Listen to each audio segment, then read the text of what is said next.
Hi, I'm Jared. I'm an engineer with Quick Attach, and I'm going to show you how to change out a bit on a post driver.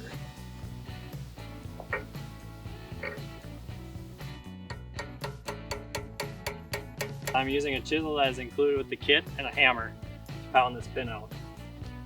Once you get the pin back far enough, you'll be able to push the keeper pin in place or out of place so that you can drop the bit out of the machine.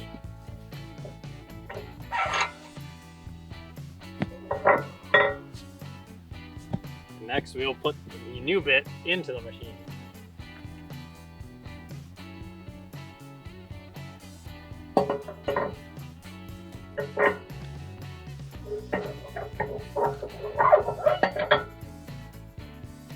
And you'll want to make sure that the groove is in line with the pinhole that you pounded in.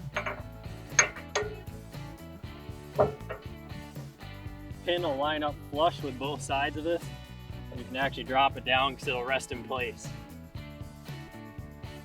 Then you will take your chisel and your hammer and go to the back side of the machine. So you can pound that back into place until it is flush with this front face of the unit. Once you've done the process more than once or twice, you'll be able to do it in less than 5 minutes.